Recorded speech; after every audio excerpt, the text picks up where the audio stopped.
ஜெய் வாராகி, ஜெய் ஜெய் வாராகி. நம்ம டிவியை சப்ஸ்கிரைப் பண்ணுங்க, பெல் பட்டனை அழுத்துங்க. சிவாய நம. திருச்சிற்றம்பலம். கற்பனை கடந்த ஜோதி கருணையே உருவமாகி அற்புத கோலம் நீடி அருமறை சிரத்தின் மேலா சிற்பர யோமமாகும் திருச்சிற்றம்பலத்துள் நின்று பொற்படம் நட செய்கின்ற பூங்குழல் போற்றி போற்றி. எல்லாமல்ல அம்மையப்பனாக உலகம் முழுவதும் வாழக்கூடிய அத்தனை ஜீவராசிகளுக்கும் அம்மையப்பனாக விளங்கக்கூடிய உமா மகேசனுடைய மலர்களிகளையும் என்னுடைய அத்தனை குருவையும் வணங்கி ஆதித்யாய சோமாய மங்களாய புதாய குரு சுக்ர சனிபியஸ்ச ராகவே கேதவே நமஹா. ஆதித்யாதி நவ கிரகங்களையும் நவகோள்களையும் நட்சத்திரங்களையும் வணங்கி உலகம் முழுவதும் வாழக்கூடிய ஸ்ரீ வாராகி டிவி நேயர்கள் அனைவருக்கும் உங்கள் தாம்பரம் ஸ்ரீ வாராகி ஈசனேசன் சுவாமியுடைய நல்லாசிகள், வாழ்த்துக்கள். ஜெய் வாராகி, ஜெய் ஜெய் வாராகி. அன்பு பக்தர்களே, நாம் இப்பொழுது காண இருக்கின்ற தலைப்பு கிரக யுத்தம். மார்ச் மாதம் 16ஆம் தேதியிலிருந்து மார்ச் 16, 2024 முதல் ஏப்ரல் 20 தேதி வரை அல்லது மே மாசம் வரையில கூட நம்ம வச்சுக்கலாம். அடுத்து வரக்கூடிய ஒரு 1.5 மாசம் 45 நாட்கள் ஒரு கிரக யுத்தம் நடக்க போகுது. இந்த கிரக யுத்தம் யுத்தம்னு நம்ம சொல்றோம், கிரக சேர்க்கைன்னு சொல்லல. நம்ம சொல்லும் போது நீங்க அந்த வார்த்தைகளை கவனிக்க வேண்டும். அந்த கிரக யுத்தம் அப்படின்னு சொல்றோம். கிரக சேர்க்கைன்னு சொல்ல 6 கிரக சேர்க்கை 5 கிரக சேர்க்கை அப்படின்னு சொல்லல, கிரக யுத்தம்னு சொல்றோம். ஏன் என்ற யுத்தம்ங்கிற வார்த்தையை எங்க சேர்க்கிறோம்னா, அன்பு நேயர்களே, நம்ம எல்லாருக்கும் தெரியும், சனி பகவான் கும்பத்துல இருக்கிறார். கும்பத்தில் இருக்கக்கூடிய சனி பகவானுக்கு நேர் பகையான ஒரு கிரகம் இருக்கும்னு சொன்னா அது செவ்வாய் தான். சுக்கிரனும் பகைதான், அவர் கொஞ்சம் சாஃப்ட் கேரக்டர். ஆனா அந்த செவ்வாய் ராகு அடிதடிக்கு சம்பந்தப்பட்டவங்க, கழகங்களுக்கு சம்பந்தப்பட்டவங்க. பெரும் யுத்தங்களுக்கெல்லாம் யாரு அதிபதி அப்படின்னு கேட்டீங்கன்னாக்கா செவ்வாய் தான். அப்ப அந்த செவ்வாய் பகவான் சனியோடு சேர்க்கிறார். பொதுவாகவே சனி செவ்வாய் சேர்ந்தா அது ஒரு தோஷமான சேர்க்கைன்னு சொல்லுவாங்க. எந்த ஒரு ஜாதகத்திலையும் சனியும் செவ்வாயும் சேர்ந்து இருக்க கூடாது அப்படின்லாம் சொல்லுவாங்க. அப்ப இந்த அடுத்து வரக்கூடிய அந்த 1.5 மாசத்துல மார்ச் 16ஆம் தேதியிலிருந்து மே மாசம் 1ஆம் தேதி வரையிலுமே கூட பிறக்க இருக்கின்ற எல்லா குழந்தைகளுக்கும் என்ன ஆகும்னா இந்த சனி செவ்வாய் சேர்க்கை கும்பத்துல இருக்கும். அது லக்னத்தை பொறுத்து அமையும். அப்ப அந்த சனியும் செவ்வாயும் சேர்க்கிறார்கள். அந்த இடத்துல தேவையில்லாத அரசியல் கழகங்கள் ஏற்பட போகுது. இப்ப அரசியல்னு சொல்லிட்டாலே 2 பேர் வரணும். ஒன்னு சனி, இன்னொன்னு சூரியன், அப்புறம் செவ்வாய். கூட ராகுவும் அங்கே இணைகிறார். அந்த சூரியன் யார் கூட இணைகிறார்னா ராகுவோடு இணைகிறார். அங்க சூரியன் ராகு நேர்பகை. அப்ப ராகு எங்க இருக்கிறாரு? மீனத்தில் இருக்கிறார். அப்போ மீனத்துக்கு 6ஆம் அதிபதி சூரியன். எதிரி ஸ்தானம், ரோகருண சத்துருன்னு சொல்லக்கூடிய எதிரிங்கிற ஸ்தானம். பொதுவாகவே 6 என்பது மரக ஸ்தானம். அப்ப என்ன ஆகும்னு கேட்டீங்கன்னாக்கா 6ஆம் இடத்துடைய சூரியன் ராகுவோடு இணைகிறார். அதோடு மட்டுமல்ல, புதனும் அங்க சேர்ந்துக்கிறாரு, சுக்கிரனும் சேர்ந்துக்கிறாரு. அப்ப இந்த சனி செவ்வாய் சூரியன் ராகு இந்த 4 கிரகங்கள் தான் அடுத்து நடக்க இருக்கின்ற மார்ச் மாசம் ரொம்ப எச்சரிக்கையாக இருக்க வேண்டிய ராசிகள், எச்சரிக்கையாக இருக்க வேண்டிய நபர்கள் யார் யாரு, யாரெல்லாம் எந்த தொழில் செய்யக்கூடியவங்களுக்கெல்லாம் அதிர்ஷ்டம் கிடைக்கும், அல்லது எந்தெந்த டிபார்ட்மெண்ட் எந்தெந்த தொழில இருக்கக்கூடியவங்களுக்கெல்லாம் நன்மைகள் நடக்கும், எந்த தொழில் செய்பவர்கள் எல்லாம் கவனமாக ஜாக்கிரதையாக இருக்கணும், எந்த அதிகாரிகள், காவல்துறையா, அரசு அதிகாரிகளா, போலீஸா, யார் ரொம்ப எச்சரிக்கையா இருக்கணும். நான் தான் போலீஸ், நான் போய் 2 பேரை காப்பாற்றணும் உள்ள போனவர் மாட்டிப்பார். இப்ப நம்ம நிறைய பாக்குறோம், நிறைய போலீஸ் அதிகாரிகள் நன்மை செய்யறவங்க உள்ள புகுந்து அவங்க பேரை கெடுத்துப்பாங்க, அவங்களே போய் சட்ட சிக்கல்ல போய் மாட்டிப்பாங்க. நிறைய காவல்துறை அதிகாரிகளை நம்ம பாக்குறோம். தேவையில்லாத டிபார்ட்மெண்ட் வைஸ் நடக்கக்கூடிய என்கொயரி பாக்குறோம். இல்ல நிறைய நம்ம டிவி சேனல்ல செய்தி சேனல்ல பாக்குறோம். இந்த மாதிரி ஒரு போலீஸ் அதிகாரி இந்த மாதிரிலாம் பேசுறத நம்ம பார்க்குறோம். அப்போ இதெல்லாம் ஒருத்தருக்கு யாரோ ஒருத்தருக்கு உதவி செய்ய போயிட்டு இவங்க போய் சிக்கல்லாம் மாட்டிப்பாங்க. அப்ப நீங்க காவல்துறை அதிகாரிகளாக இருந்தாலே செவ்வாயுடைய சேர்க்கை காவல்துறை அதிகாரிகள் இவங்களாக ரொம்ப எச்சரிக்கையாக இருக்கணும். அப்போ எந்தெந்த நபர்கள் எல்லாம் கவனமாக எச்சரிக்கையாக இருக்க வேண்டும், யாருக்கெல்லாம் இந்த 1.5 மாசம் ஆபத்தான காலமாக இருக்கும், எச்சரிக்கையான காலமாக இருக்கும் அப்படிங்கிற ஃபுல் டீட்டெயில தான் நம்ம பார்க்க போறோம். பாருங்கள் பார்க்கலாம். அன்பு பக்தர்களே, நாம் இப்பொழுது காண இருக்கின்ற தலைப்பு கிரக யுத்தம். மார்ச் மாதம் 16ஆம் தேதியிலிருந்து மார்ச் 16, 2024 முதல் ஏப்ரல் 20 தேதி வரை அல்லது மே மாசம் வரையில கூட நம்ம வச்சுக்கலாம். அடுத்து வரக்கூடிய ஒரு 1.5 மாசம் 45 நாட்கள் ஒரு கிரக யுத்தம் நடக்க போகுது.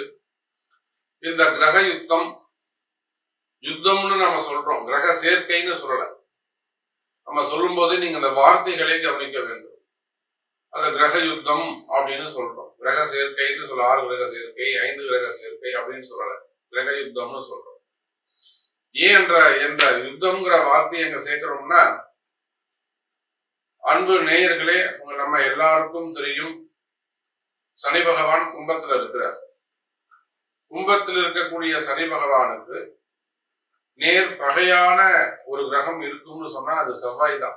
சுக்கிரனும் பகைதான், அவர் கொஞ்சம் சாஃப்ட் கேரக்டர். ஆனா அந்த செவ்வாய் ராகு அடிதடிக்கு சம்பந்தப்பட்டவங்க, கழகங்களுக்கு சம்பந்தப்பட்டவங்க. பெரும் யுத்தங்களுக்கு எல்லாம் யாரு அதிபதி அப்படின்னு கேட்டீங்கன்னாக்கா செவ்வாய் தான். அப்ப அந்த செவ்வாய் பகவான் சனியோடு சேர்க்கிறார். பொதுவாகவே சனி செவ்வாய் சேர்ந்தா அது ஒரு தோஷமான சேர்க்கைன்னு சொல்லுவாங்க. எந்த ஒரு ஜாதகத்திலையும் சனியும் செவ்வாயும் சேர்ந்து இருக்க கூடாது அப்படின்லாம் சொல்லுவாங்க.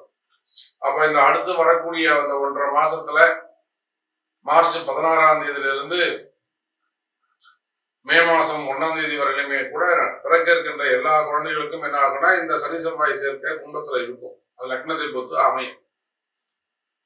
அப்ப அந்த சனியும் செவ்வாயும் சேர்கிறார்கள். அந்த இடத்துல தேவையில்லாத அரசியல் கழகங்கள் ஏற்பட போகுது. இப்ப அரசியல்னு சொல்லிட்டாலே 2 பேர் வரணும். ஒன்னு சனி, இன்னொன்னு சூரியன், அப்புறம் செவ்வாய். கூட ராகுவும் அங்கே இணைகிறார். அந்த சூரியன் யார் கூட இணைகிறார்னா ராகுவோடு இணைகிறார். அங்க சூரியன் ராகு நேர்பகை. அப்ப ராகு எங்க இருக்கிறாரு? மீனத்தில் இருக்கிறார். அப்போ மீனத்துக்கு 6ஆம் அதிபதி சூரியன், எதிரி ஸ்தானம், ரோகருண சத்துருன்னு சொல்லக்கூடிய எதிரிங்கிற ஸ்தானம். பொதுவாகவே 6 என்பது மாரகஸ்தானம். அப்ப என்ன ஆகும்னு கேட்டீங்கன்னாக்கா 6ஆம் இடத்துடைய சூரியன் ராகுவோடு இணைகிறார். அதோடு மட்டுமல்ல, புதனும் அங்க சேர்ந்துக்கிறாரு, சுக்கிரனும் சேர்ந்துக்கிறாரு. அப்ப இந்த சனி செவ்வாய் சூரியன் ராகு இந்த 4 கிரகங்கள் தான் அடுத்து நடக்க இருக்கின்ற மார்ச் மாசம் ரொம்ப எச்சரிக்கையாக இருக்க வேண்டிய ராசிகள், எச்சரிக்கையாக இருக்க வேண்டிய நபர்கள் யார் யாரு, யாரெல்லாம் எந்த தொழில் செய்யக்கூடியவங்களுக்கு எல்லாம் அதிர்ஷ்டம் கிடைக்கும், அல்லது எந்தெந்த டிபார்ட்மெண்ட் எந்தெந்த தொழில இருக்கக்கூடியவங்களுக்கு எல்லாம் நன்மைகள் நடக்கும், எந்த தொழில் செய்பவர்கள் எல்லாம் கவனமாக ஜாக்கிரதையாக இருக்கணும், எந்த அதிகாரிகள் காவல்துறையா, அரசு அதிகாரிகளா, போலீஸா, யார் ரொம்ப எச்சரிக்கையா இருக்கணும். நான் தான் போலீஸ், நான் போய் 2 பேரை காப்பாற்றணும் உள்ள போனவர் மாட்டிப்பார். இப்ப நம்ம நிறைய பாக்குறோம், நிறைய போலீஸ் அதிகாரிகள் நன்மை செய்யறவங்க உள்ள புகுந்து அவங்க பேரை எடுத்துப்பாங்க, அவங்களே போய் சட்ட சிக்கல்ல போய் மாட்டிப்பாங்க. நிறைய காவல்துறை அதிகாரிகளை நம்ம பாக்குறோம். தேவையில்லாத டிபார்ட்மெண்ட் வைஸ் நடக்கக்கூடிய என்கொயரி பாக்குறோம், இல்ல நிறைய நம்ம டிவி சேனல்ல செய்தி சேனல்ல பாக்குறோம். இந்த மாதிரி ஒரு போலீஸ் அதிகாரி இந்த மாதிரிலாம் பேசுறத நம்ம பாக்குறோம். அப்ப இதெல்லாம் ஒருத்தருக்கு யாரோ ஒருத்தருக்கு உதவி செய்ய போயிட்டு இவங்க போய் சிக்கல்ல மாட்டிப்பாங்க. அப்ப நீங்க காவல்துறை அதிகாரிகளாக இருந்தாலே செவ்வாயுடைய சேர்க்கை காவல்துறை அதிகாரிகள் இவங்களாக ரொம்ப எச்சரிக்கையாக இருக்கணும். அப்ப எந்தெந்த நபர்கள் எல்லாம் கவனமாக எச்சரிக்கையாக இருக்க வேண்டும், யாருக்கெல்லாம் இந்த 1.5 மாசம் ஆபத்தான காலமாக இருக்கும், எச்சரிக்கையான காலமாக இருக்கும் அப்படிங்கிற ஃபுல் டீட்டெயில தான் நம்ம பார்க்க போறோம். பாருங்கள் பார்க்கலாம். தனுசு ராசி நேயர்களே, இந்த கிரக யுத்தம், ஏன்னா தனுசு ராசியை பொறுத்தவரையில ஏற்கனவே நிறைய தனுசு ராசி என்பவர்கள் ஒரு சில சட்ட சிக்கல்ல வம்பு வழக்குகள்ல இருப்பது நாம் அறிந்த ஒரு விஷயம். பொதுவாகவே இந்த பதிவை பார்த்தீங்கன்னாக்கா இது ஒரு மாத பலன்களோ அல்லது வேற எந்த ராசி பலன்களோ கிடையாது. இந்த கிரக யுத்தம் தனுசு ராசிக்கு எப்படி இருக்கும், அதுதான் இங்க கேள்வியே. அப்ப இது யுத்த காலம். ஏன் நம்ம அப்படி சொல்றோம்னா, தனுசு ராசி என்பவர்களே, உங்க ராசிக்கு 5-12க்கு உடைய 5-12க்குரிய அந்த செவ்வாய் பகவான் 3ஆம் இடம் என்று சொல்லக்கூடிய அந்த சனியோடு இணைகிறார், கும்பராசியில இணைகிறார். பொதுவா 12ஆம் அதிபதி 3ஆம் இடத்துல போறது அவ்வளவு சிறப்பு கிடையாதுங்க. அதிலும் குறிப்பா 3ஆம் அதிபதியோடு இணைவது அவ்வளவு சிறப்பு இல்லை. இன்னொரு பக்கம் பாத்தீங்கன்னா 9ஆம் அதிபதினு சொல்லக்கூடிய சூரிய பகவான் அவரும் 4வது வீட்டுல ராகுவோடு இணைகிறார். அவையில பாதகாதிபதி புதன் சேர்றாரு. அதோட கூட 6ஆம் அதிபதி சுக்கிரன் இங்க செவ்வாயோட இணைந்து கொள்கிறார். அப்ப இந்த மார்ச் 16ஆம் தேதியிலிருந்து மே மாசம் 1ஆம் தேதி வரையிலுமே கூட அந்த 45 நாட்கள் நிச்சயமாக தனுசு ராசி என்பவர்களே, நீங்க எந்த நிலையில் இருந்தாலும் யாராக இருந்தாலும் கொஞ்சம் எச்சரிக்கையாக கவனமாக அமைதியாக நடந்து கொள்வது சிறப்பு. நிச்சயமா ரொம்ப ஜாக்கிரதையா கொஞ்சம் ஓரளவுக்கு நம்ம கவனமா நடந்து கொள்வது சிறப்பு. நம்ம ஏன் தனுசு ராசிக்கு ஸ்பெசிபிக்கா சொல்றோம் அப்படின்னு கேட்டீங்கன்னாக்கா, தனுசு ராசி நேயர்களே, நாம முன்னாடியே பதிவு சொன்ன மாதிரி நீங்க ஏற்கனவே நிறைய சட்ட சிக்கல்கள்ல, நிறைய வம்பு வழக்குல, நிறைய கோர்ட்டு கேஸ்ல, நிறைய போலீஸ் கேஸ்ல, நிறைய சிக்கல்கள்ல இருப்பது நிதர்சனமான உண்மை. ஏன்னா எத்தனையோ தனுசு ராசி என்பது எவ்வளவோ ஒரு பெரிய பெரிய குடும்பத்தை சார்ந்தவங்க, பெரிய பிஸ்னஸ் பண்ணக்கூடியவங்க, பெரிய அளவுல பிஸ்னஸ் பண்ணக்கூடியவங்க, அவங்க எல்லாருமே கூட நம்ம இடத்துல அன்னை வாராகி இடத்திலே வந்து அவங்க குறைகளை சொல்லி வெற்றி பெற்றவர்கள் ஏராளம். அப்ப அந்த அனுபவத்தை வச்சுதான் நம்ம சொல்றோம், தனுசு ராசி நேயர்களே, ஏற்கனவே உங்களுக்கு அந்த சட்ட சிக்கல்கள், சிறை தண்டனைகள், வம்பு வழக்குகள், இன்னும் சொல்ல போனா அந்த ஜாமீன் சம்பந்தப்பட்டது அல்லது ஃபேவரபிளாக ஒரு ஜட்ஜ்மெண்ட் வருது, அது உங்களுக்கு எப்படி ஃபேவரபிளா இருக்குமா, தேவையில்லாத மனசுல வரக்கூடிய பயம், சம்பந்தம் இல்லாம உங்களுக்கு மனசுல வரக்கூடிய பயம். அப்ப தனுசு ராசி நேயர்களே, இந்த காலகட்டங்கள் மிகுந்த எச்சரிக்கையாக நடந்து கொள்ள வேண்டும், கவனமாக நடந்து கொள்ள வேண்டும். இன்னும் சொல்ல போனால் தனுசு ராசி என்பர்களே, 3ஆம் அதிபதி, அதாவது 2-5ஆம் அதிபதியாக வரக்கூடிய செவ்வாய் 3ஆம் இடத்துல சனியோடு சேருகின்ற பொழுது யாரெல்லாம் எச்சரிக்கை, அந்த செவ்வாயும் சனியும் சதய நட்சத்திரம் என்று சொல்லக்கூடிய ராகுவுடைய நட்சத்திரத்துல பயணம் செய்கின்ற பொழுது, எப்போ அது ஏப்ரல் 1ஆம் தேதியிலிருந்து 14ஆம் தேதி வரணும். அப்போ இந்த 45 நாட்களுமே கூட மிகுந்த எச்சரிக்கையோடு நடந்து கொள்ள வேண்டும். அரசு அதிகாரிகள் மெயினா, ஏன்னா நம்ம சூரியன் ராகு தொடர்பு, செவ்வாய் சனி சேர்ந்தாலே நிச்சயமா அரசியல் தொடர்பு வந்துடும். அப்போ அரசு அதிகாரிகள் மெயினா கவர்மெண்ட் ஜாப்ல ஒர்க் பண்ணக்கூடிய, நீங்க சாதாரண நிலையில இருக்கலாம், பெரிய பெரிய செக்ரட்டரி, சீஃப் செக்ரட்டரி, ஏதாவது ஒரு கவர்னர் போஸ்ட்ல இருக்கலாம், அல்லது அதுக்கும் மேல இல்லை அதுக்கு கீழே ஒரு டைரக்டரா இருக்கலாம், சேர்மேனா இருக்கலாம், கமிஷனரா இருக்கலாம், அல்லது நீர் சார்ந்த குரு சார்ந்த ஃபைனான்ஸ் டிபார்ட்மெண்டா இருக்கலாம், நிதித்துறையை சார்ந்தவர்களாக இருக்கலாம், பிடபிள்யூடியா இருக்கலாம். அப்போ அரசு அதிகாரிகள் நீங்க எந்த ஸ்டேஜ்ல இருந்தாலும் சரிதான், எந்த டிபார்ட்மெண்டா இருந்தாலும் சரிதான், அரசு அதிகாரிகள், அதே போல தனியார் துறையில கார்பரேட் நிறுவனங்கள்ல ராகு பிரம்மாண்டம், நல்லா புரிஞ்சுக்கணும். ராகு பிரம்மாண்டம், சூரியன் ராகு மிக மிக பிரம்மாண்டம். அதான் அந்த கார்பரேட் நிறுவனங்கள் நம்ம சொல்றோம். அப்ப சனி செவ்வாய் ராகு சேரும் போது அங்க கட்டுமான நிறுவனங்கள், பில்டர்ஸ், அந்த பில்டர்ஸே பெரிய பெரிய நிறுவனங்கள், கட்டுமான நிறுவனங்கள், தொழில் நிறுவனங்கள், நல்லா பிராண்ட் நேம், ஒன்று அந்த பிராண்ட் நேம் செலிபிரிட்டியா இருக்கணும், இல்லை அவங்களுடைய அந்த